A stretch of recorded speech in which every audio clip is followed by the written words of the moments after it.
So you want to get more than 100 points in the TOEFL exam and you don't know how to start or where to begin. So in this video, I'm going to explain how I got from here to here with these simple steps.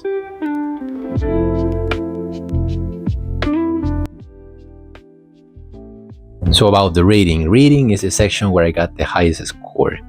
And I don't know exactly how, because just with my previous mock-up test, I was scoring 20 points. So I certainly can say that the only thing that you need to understand is just that you can do it. Yeah, let's go. So for the strategy, in your test we have 35 minutes, 2 passages and 10 questions per passage. So that makes up a total of 20 questions. Yeah, I know how to multiply. And how do we approach the reading passage? We do not need to read the whole passage. We just need to skim the passage. That is, reading the first sentence of each of the paragraphs. That might take us about 30 seconds, and that's all you're gonna need, just because you wanna get the idea of the whole reading passage. So after we have just skimmed the passage, we're gonna go to the first question. And now we're gonna try to understand what the question is about. You really have to understand it in order to start reading the paragraph that the question is gonna point. And after you have just understood the question, we're gonna read the paragraph and go back to the questions. Why do I do that? That is because I don't want to get biased by the different alternatives, and I know what I'm looking for after the answer. So for the alternatives, what I did was eliminating each of the alternatives that I consider was not correct, because that reduces the amount of options that you have and also reduces the cognitive load, at least for me.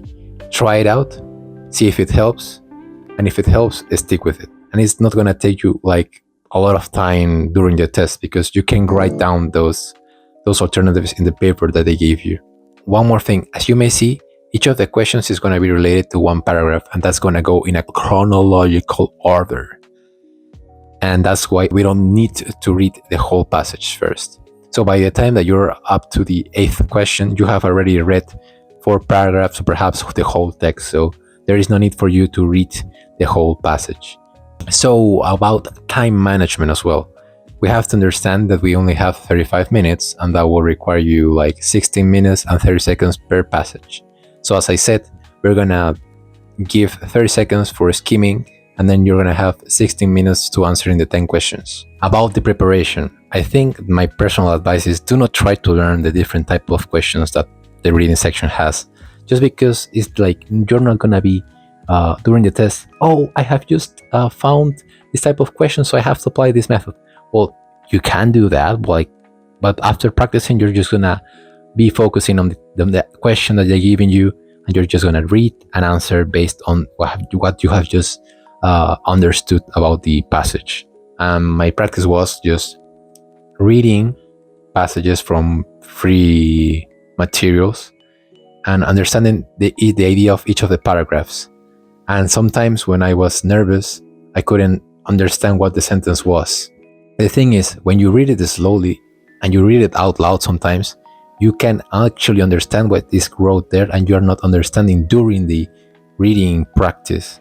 So I encourage you to slow down a bit, don't get nervous, you're practicing, and try to understand, and you're gonna see later that this pattern is gonna come in different reading passages as well. So understand the paragraph, give the main idea of what the text is about, and also try to read it slowly if you're stuck with one sentence, because it can happen. Now, during the practice as well, as I started with 83 points at the beginning, I did not know much words, and most of the words that I understood or I learned were from the reading passages that I practiced with. And that is that. For example, one word that I still use is strengthen. I use the word strengthen. I strengthen my reading comprehension. So yeah, so you're gonna pick up vocabulary, and what is great is that is an academic context that is gonna be beneficial for the later sections that you're gonna face in this test. So consider that as well, adding up your vocabulary with the reading texts, practices, and yeah. So about the resources, I'm gonna give links down below, but also as well I want to mention that the TOEFL 7th edition of the book, that is $25, has a lot of reading practices and good reading practices, and that's where I got most of the vocabulary that I practice with. So you can, if you have the budget, you can pay for the book, and it's really, really good, at least in my opinion. And well, it's not gonna be like wasting your money on something that is that expensive, because there are many other resources that are expensive, and I wouldn't recommend that if it's out of your budget. So now we go to the listening section, a section that I thought I was gonna do better than reading, and I was sure that I was gonna get 30 out of 30, but something happened on the test, and I'm gonna share this advice to you for you to not make the same mistake as I did. So let's begin.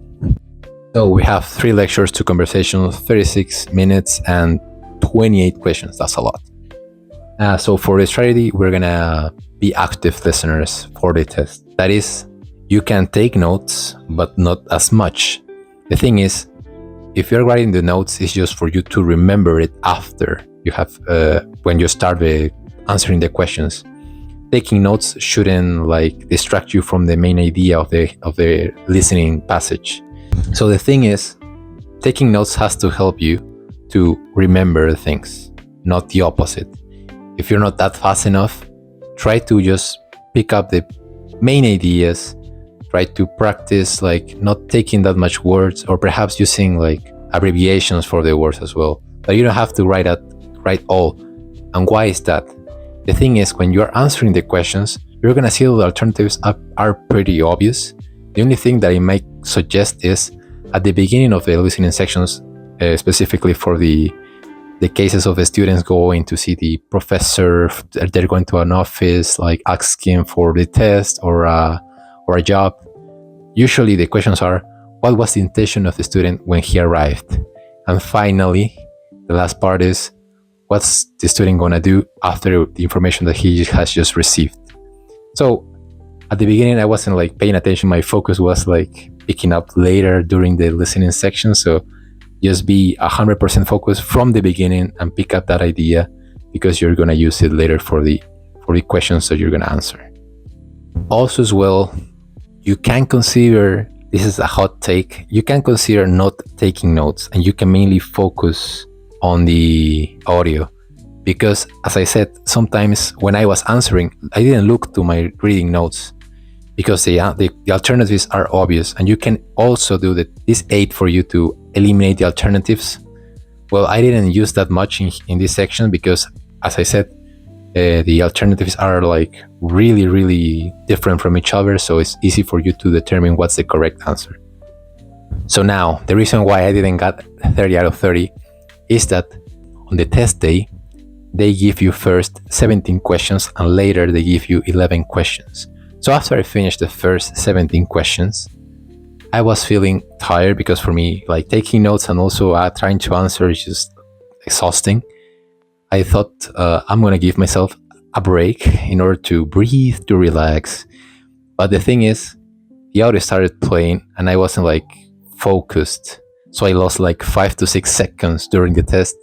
And when I was questioned about that listening section, I didn't know what to answer. I just randomized it.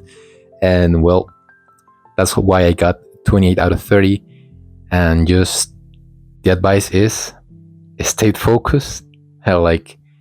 You can use this kind of break if you need some paper to ask it, but like just be aware that the software is gonna play the next 11 questions, and that's why you need to be focused. So now, how do we practice? I'm just gonna say TST Prep, My Family, Mi Familia, like they give you full mock-up tests for the listening that are pretty good, and they also give you feedback. That's all you need. I'm gonna say that the practice test on TST Prep was even more harder than the real tests. And yeah, I mean, you just have to be focused. Like he gives you the 28 questions just right away, and that's why I felt like I was a bit confused when I received 17 questions only. So he literally gives you free mock-up tests for listening. Just do that. Like you're gonna receive a PDF with critical feedback, and yeah, well, that's my only advice, or how to prepare, or the resource for listening.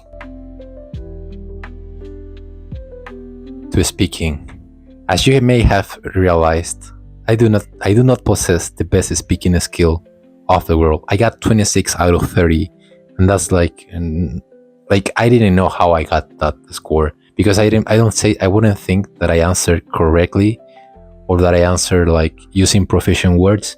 But I'm here to tell you what I used and how you can achieve like a score higher than 25, because for most universities that's the minimum score, but really depends on what's perhaps the career that you're going to apply in.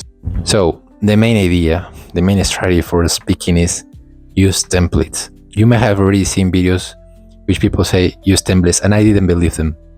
It took me a while to accept that I could use templates, and on that day I used templates and I got 26. So I'm saying templates are your main key to success. So after you have just accepted that you can use templates for speaking, the only thing that I'm gonna say is that you need to stick to one template, like one type of answer. So for the first independent speaking, you're gonna use one template. Don't overcomplicate yourself trying to learn different ways of answering the same idea, because they're gonna ask you, what do you prefer, A or B? I personally think, in my opinion, I think just stick to one. They don't care if you have different ways of answering the question. It should be spontaneous, but in this kind of context, you're just given 15 seconds to prepare. So just prepare the ideas that you're gonna say, the examples that you're gonna say, the reasons why you prefer A over B. So that's what templates are about, reducing the friction for you to mainly focus on the ideas. Yeah, stick to one template, please. Trying to learn connectors. Well, sometimes you may forget about the structure of a template. I hope you don't. But sometimes, for example, you can use moreover, or in some cases you may use furthermore. Additionally, it's good for you to have these kind of resources, because at times of stress, like giving a $250 test, you're gonna use the words that you feel most comfortable with. And in this type of scenarios, you're gonna go into survival mode. So for instance, you're gonna use the same connector for all your answers. That's not good. So just make these new connectors part of your own speech. Moreover, additionally, furthermore, and other type of connectors that I do not remember at the moment, but okay, that's my advice. And also, make yourself clear. I don't know if I'm making myself clear in this video, but I hope. But like, you have to realize that you're gonna be created by an AI and also a real person. This person has to understand you and also the AI. So you may practice your pace as well. You cannot use a slow pace for answering, not on a rapid pace that the AI will not understand you. Okay, just go for a normal, like natural pace that you would use when speaking to someone, and that's going to be really beneficial for you. And also, if your accent does not allow you to clearly pronunciate the words that or don't make yourself understandable, that's going to be a problem. But if your accent is like mine, that I hope you can understand me, and that's okay. That's the one that I used and I got 26. So you see that it's possible for you to have an accent. I just said you have to improve your connectors. You can also improve the amount of adjectives that you have and you feel comfortable with using. That is, for example, you can say improve, you can say enhance, you can say, the idea is have different synonyms for adjectives, but feel comfortable. You don't have to remember 10, you can just use 3, but the idea is just to amplify, have a broader vocabulary for adjectives as well. And that is it. That's what I used for speaking, and I'm going to give some general advices as well. So how do we practice for speaking? I'm going to share a video that really is just the mock-up test for the speaking. That's all you need. That's the closest thing that you're going to have, or that's literally what you're going to expect on the test day. And the second thing that you have to do is record yourself. Be familiar with your voice, because that's what the grader may hear. And also as well, recording allows you to see the time that you allocate for each of the parts of your answer. That is, you may use 5 to 10 seconds for the introduction. You may use 10 seconds for developing the student's idea, the professor's idea, and you don't want that you spend the first 20 seconds in the introduction. That's not the case. You have to develop what the author is saying, what the the student is saying, what the lecturer is saying. So just be aware of that, and that's going to help you. Recording yourself is going to help you realize what's your time allocation, also what are the different grammar mistakes you're committing, and realize if you are making yourself clear, or at least for the first question, the independent question. They do not care about your answer. You don't have to be ethical about your answer, and they don't care whether the examples that you provide are real. So just focus in providing an answer. It wasn't my case because I'm not able to fabricate answers, but you can fabricate your answers. It doesn't have to be true, and it doesn't have to be ethical. It just has to make sense, and the ideas have to connect with each other. So that's just the main idea about the independent section, and it's going to help you a lot to pick one side just right away. Whether they say, what do you prefer, A or B? I prefer A right away. That's it. And provide your examples. They do not care whether B is better in reality, or most of the people may think B is better. You can be basado, anything. So stick to one idea, and that's it.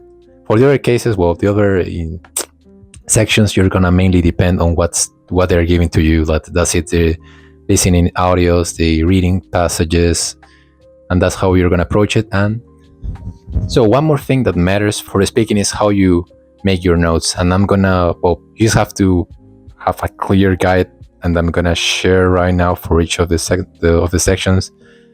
And that's all you need, my guy. So let's go for the writing section. So finally, writing. I got the lowest score out of the 4 components, 25. Good enough for me, because I'm not a lawyer. I'm a computer science student, and I don't need to write much, just code. But they require you to get at least 100 points. So, if you make the math, you need at least 25 in each of the components on average. So I was a bit nervous, and I had to practice a lot for making a good answer. And I got 25. Now, can you do better than me? Certainly, you can do better than me. And that's why we're here showing the tips. So let's begin. So what do we need again? We need templates. That's it. All we need. And in this case, we're going to need 2 templates. That is for the academic discussion and also the integrated writing task. Pick one template, stick to that template, and use also as well connectors and good adjectives. That's all you need. And so for the first writing task, you see that they're going to give you a reading passage and also listening passage. The reading passage is going to appear when you're writing, and the listening passage is not. So what do you think is the most important thing to remember, or to write down, or to write notes? Certainly the listening. And you're going to develop your answers based on the listening section, on the listening passage. So, for example, they're gonna give you with one idea on the reading section, and the audio is gonna give you 2 counter ideas, or 2 arguments against it. Your answer has to go. The reading says trees are bad for the environment. However, the author does not agree. First, because he thinks trees are good for the environment.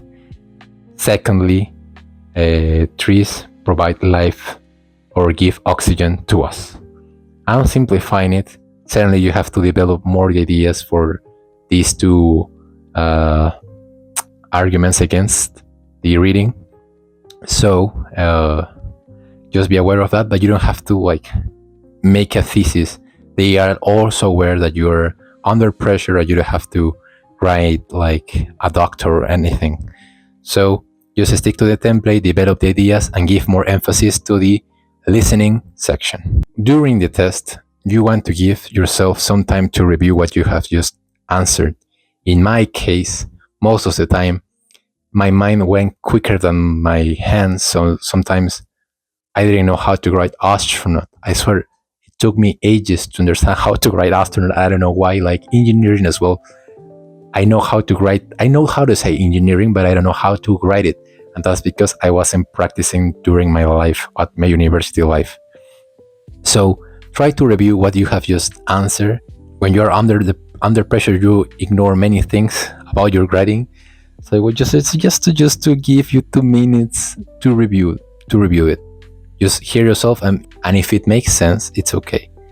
But sometimes there are misspellings that can don't benefit you. Well, certainly they do not care much. If you commit one misspelling, it's okay, and you can still get 5 out of 5 or like a perfect score for each of the grading sections.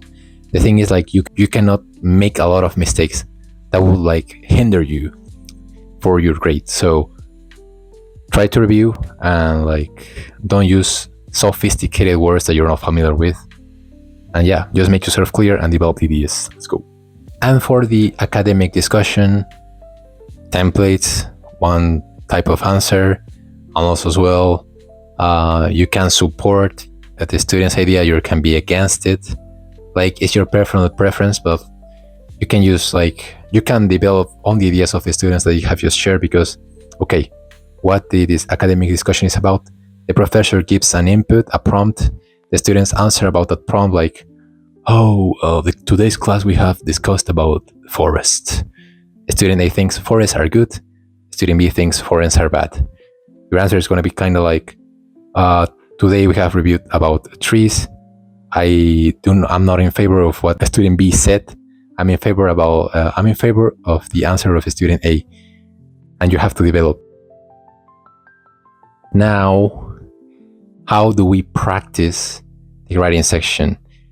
I'm going to give you then again a lot of free resources where I want to ask you, time yourself, be honest with the time that you're giving. You're going to receive 10 minutes, I think, for the first section. And well, then again, it's free mock trials for you. And also as well, if you use the book, they're going to provide you with type of answers that TOEFL consider are 5 out of 5. And in most of the cases, you may see that they may have bad spelling, but they do not care. They are more focused on the content of the answer. So don't abuse the misspelling, but feel a bit relaxed about it, please. Then again, learn connectors, learn adjectives. You can use ChatGPT to receive feedback. And that's what I used. I gave him the prompt of grade me as if you were using the TOEFL rubric. In many of the cases, I was getting 3, 3.5, 4, but never a perfect score. And I think ChatGPT is a bit tough when reviewing this type of answers, but it's it was telling me how to improve my spelling, also the way I was structuring my answers. And it may sound non-natural, he was telling me that I wasn't using idiomatic expressions, and that's because I haven't learned much about idiomatic expressions in English.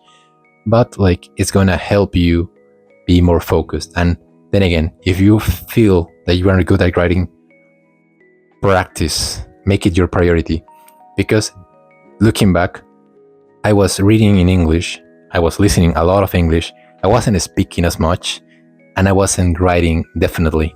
And what happened? I got the highest score on reading, I got the highest score on listening, I got kind of decent score on speaking, and got the lowest score on writing. And that's because I didn't practice much. And I think I practiced a lot of reading, I practiced a lot of listening and speaking. I think I got the scores proportional to the amount of study that I gave. So that's my experience. So I hope you don't make the same mistakes as I did, and practice your writing. You're gonna practice the way you structure things, new words, and the writing itself. So yeah, that is that. So during the exam, this advice is just gonna apply for those who are planning to take the exam on test center. And the reason why I took the exam on the test center is just because my internet is bad and I prefer to not have problems with it. So what are some general recommendations that I give to people in order to take the exam on test center is get used to people talking around you. The thing is, I was the third person to enter the room because they're gonna check your stuff and see that you're not entering with metal items. I don't know how to describe that, electronic items. So as you enter, you're gonna test the audio. That means you have to speak to see the level of your voice, that is if it's correct or not. Okay, so I enter third. I was the third person to enter, and what happened was that I started the reading part, and there was people still entering the room.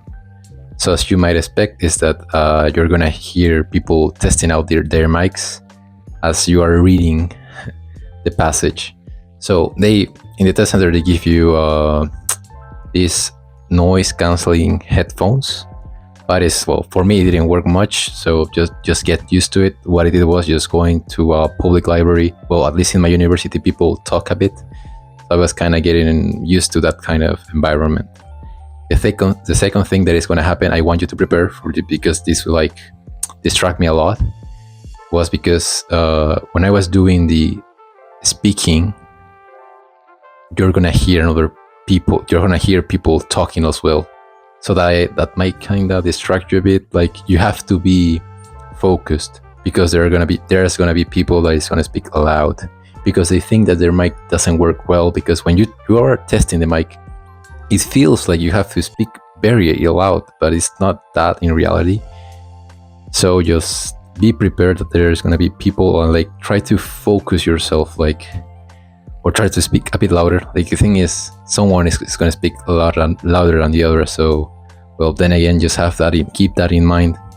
And well, yeah, that's just gonna be my recommendations during the test, and just feel relaxed. Like, you can ask for paper sheets if you're out of it, if you don't have any left.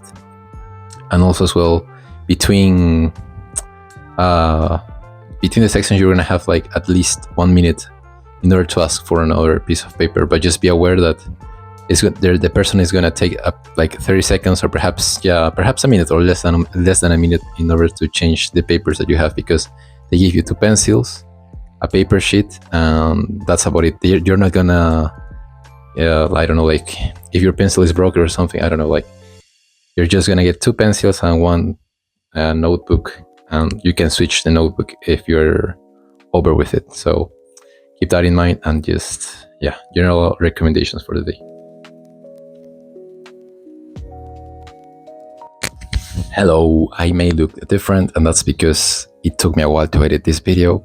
But the thing that I wanted to say is that I'm proud of you. I'm proud of the work that you are putting in. I'm proud of the decision that you have just took to make something for yourself. And this leads me to say, don't compare yourself to others.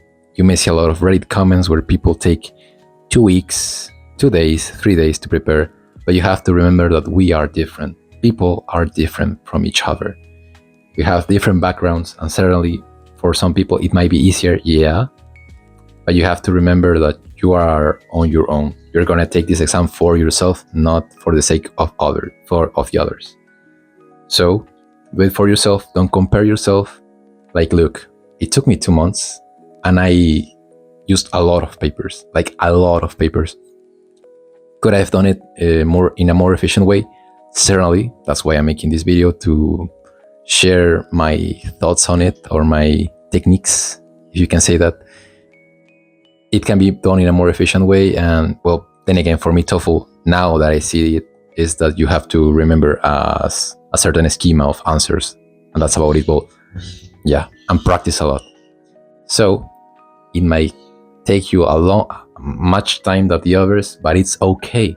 It's okay, my friend. Like, you are on your own. That's it. You're doing this for yourself. And remember, this is not the last time that you're ever gonna take the exam, because anyway, it's gonna expire. So don't put that much of pressure in this exam. And it may look like it's the only possibility or opportunity for you to take this exam, but it's not. And remember that, like, you are always gonna improve. Each day that you study, you are gonna improve. And that's what I'm saying, that I'm proud of. That's why I say that I'm proud of you, because you're studying each day and you're improving. It might not look like you are doing it, but I'm here to tell you that you are, and that's because you're an amazing person, and you're gonna do in this exam great. Even if you don't, it doesn't matter. You're gonna take it again and again. But study more now. That's about it. Well, I'm just here to say also as well that thanks for watching this video. I hope you might find it helpful. And I'm gonna share the links below of the resources that I found, and also I'm gonna give again props to Andrew for sharing his templates. It helped me a lot, and yeah, it helped me a lot. Go check his video as well. Like, I may repeat some of the things that he already said, but for me it was really helpful, and I hope this video has helped you as well. So anyway, see you the next time. Hasta luego. Hasta luego. Sí.